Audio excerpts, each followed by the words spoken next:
Telangana municipal ఎన్నికల counting లో మెదక్ ఇప్పుడు అందరి దృష్టిని ఆకర్షిస్తున్నాయి. జిల్లాలోని ప్రధాన మున్సిపాలిటీలో ఓట్ల లెక్క దాదాపు ముగింపు దశకు చేరుకుంది. వెలువడిన ఫలితాలను బట్టి చూస్తే మిశ్రమ ఫలితాలు కనిపిస్తున్నాయి. రామాయంపేటలో కాంగ్రెస్ చేకెత్తనం ఎగురవేసింది. రామాయంపేట మున్సిపాలిటీలో చూసుకున్నట్లయితే కాంగ్రెస్ పార్టీ స్పష్టమైన మెజారిటీ సాధించింది. మున్సిపల్ పీఠాన్ని దక్కించుకుంది. ఇక్కడ కాంగ్రెస్ శ్రేణులు అప్పుడే విజయోత్సవాల్లో మునిగిపోయారు. మాజీ సీఎం కేసీఆర్ ఇలాకాల్లోని తూఫ్రాన్ మున్సిపాలిటీలో బీఆర్ఎస్ తన పట్టును నిలబెట్టుకుంది. కౌంటింగ్ ఆరంభం నుండి ఆధిక్యంలో కొనసాగిన బీఆర్ఎస్ అభ్యర్థులు ఘన విజయం సాధించి గులాబీ జెండా ఎగరవేశారు. అటు మెదక్ మున్సిపాలిటీతో పాటు నర్సాపూర్లోనూ ఏ పార్టీకి స్పష్టమైన మెజారిటీ రాలేదు. హాంగ్ ఏర్పడడంతో కింగ్ మేకర్లుగా మారిన స్వతంత్ర అభ్యర్థులు ఎటువైపు మొగ్గు చూపుతారనేది ఆసక్తికరంగా మారింది. ముఖ్యంగా మెదక్ పట్టణంలో బీజేపీ, కాంగ్రెస్, బీఆర్ఎస్ మధ్య హోరాహోరీ పోరు సాగడంతో ఫలితం హాంగ్కు దారితీసింది. జిల్లా వ్యాప్తంగా కూడా మెజారిటీ సాధించిన రామాయంపేట, తూఫ్రాన్ నేతలు సంబరాల్లో ఉండగా హాంగ్ ఏర్పడిన మెదక్, నర్సాపూర్ మున్సిపాలిటీలో చైర్మన్ ఎన్నిక కోసం రాజకీయ చదరంగం మొదలైంది. ఇక ఇదే అంశానికి సంబంధించి మరింత సమాచారం మెదక్ నుంచి మా ప్రతినిధి మల్లారెడ్డి లైవ్ ద్వారా అందిస్తారు.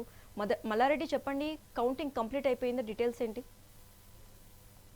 ఈవినింగ్ శశిరేఖ, ఉమ్మడి మెదక్ జిల్లా వ్యాప్తంగా 19 మున్సిపాలిటీల ఎన్నికల కౌంటింగ్ ప్రక్రియ అనేది చివరి దశకు చేరుకుంది శశిరేఖ.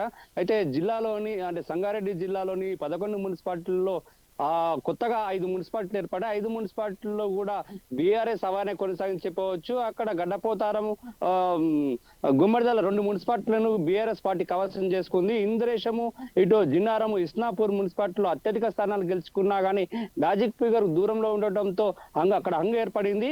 ఇప్పటికే అభ్యర్థుల గెలిచిన కౌన్సిలర్ అందరినీ కూడా వాళ్ళు క్యాంపుకు తరలించడం జరిగింది. అంతేకాకుండా ఇస్నాపూర్ లో ఇండిపెండెంట్ల పైన ఒక 3 ఇండిపెండెంట్ల పైన ఇటు బీఆర్ఎస్, కాంగ్రెస్ పార్టీ సంబంధించిన నాయకులు ఈ ఇస్నాపూర్ ఇండిపెండెంట్ అభ్యర్థులను తరలించడంతో కొద్దిసేపు కూడా గొడవ అనేది ప్రారంభమైంది. ఆ గొడవ తీవ్రస్థాయి తెస్తే పోలీసులు చెల్లాచెదురు చేయడం జరిగింది. అదేవిధంగా సంగారెడ్డి, సదాశివపేట, ఇటు నారాయణఖేడ్ ఈ 3 మున్సిపాలిటీలను ఇప్పటికే కాంగ్రెస్ పార్టీ కైవసం చేసుకుంది. ఇక జైరాబాద్ లో బీఆర్ఎస్ పార్టీ అత్యధిక స్థానాలు గెలుచుకున్న అక్కడ హంగే ఏర్పడింది.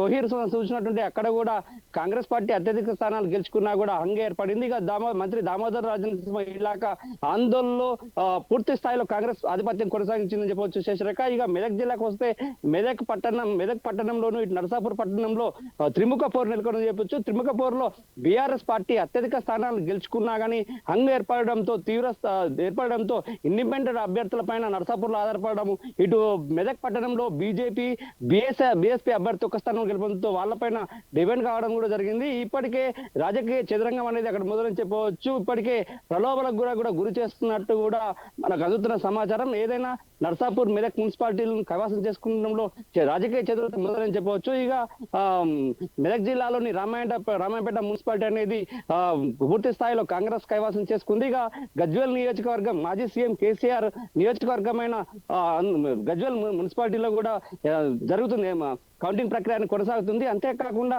తూప్రాన్ మున్సిపాలిటీని కూడా ఏకఛత్రాధిపత్యంగానే బీఆర్ఎస్ పార్టీ హవానే కొనసాగింది. బీఆర్ఎస్ పార్టీ తూప్రాన్ మున్సిపాలిటీ కైవసం చేసుకుంది. ఇక సిద్దిపేట జిల్లాలో చూసినటువంటి 4 మున్సిపాలిటీల్లో దుబ్బాక పూర్తి స్థాయిలో బీఆర్ఎస్ పార్టీ ఆధిక్యం సాధించి కైవసం చేసుకుంది. గజ్వేల్లో కూడా బీఆర్ఎస్ పార్టీ హవానే కొనసాగుతుందని చెప్పవచ్చు.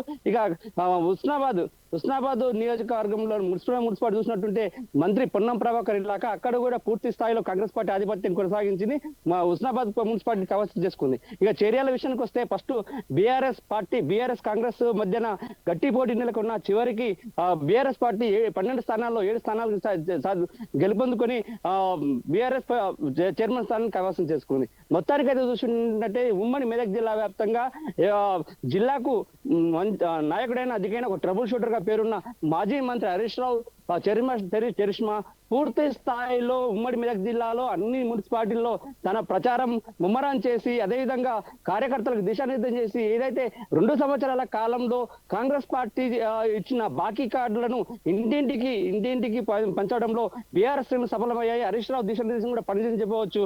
అంతేకాకుండా బీఆర్ఎస్ శ్రేణుల్లో నూతన ఉత్తేజం కూడా ఉందని చెప్పవచ్చు. ఇక కాంగ్రెస్ పార్టీ విషయానికి వస్తే సంగారెడ్డి, సదాశివపేటలో మంత్రి దామోదర్ నరసింహ, ఇటు జగ్గారెడ్డి పూర్తి స్థాయిలో కార్యకర్తలను ఒక దిశనిర్దేశం చేసుకుంటూ వాళ్ళు పూర్తి స్థాయిలో తమ అనుచరులకు టికెట్లు ఇప్పించుకొని పూర్తి స్థాయిలో వారికి ప్రచారాన్ని ముమ్మరం చేసి ఆ రెండు పీఠాలు కూడా కైవసం చేసుకుంటూ ఇటు జగ్గారెడ్డి అటు ఆందోళన దామోదర పూర్తి స్థాయిలో తమ యొక్క చరిష్మను ప్రయోగించడం చెప్పవచ్చు. ఇక ఉమ్మడి జిల్లా వ్యాప్తంగా చూసినట్టుంటే BJP MP Medak MP Raghunandan Rao అట్లా కేంద్ర మంత్రులు కిషన్ రెడ్డి బీజేపీ అగ్రనాయకులు ప్రచారం జరిగింది. మొత్తానికి చూసుకుంటుంటే ఉమ్మడి మెదక్ జిల్లా వ్యాప్తంగా బీజేపీ పాగా వేసిందని కూడా చెప్పుకోవచ్చు. Shashirekha. Right, thanks for the updates Mallareddy.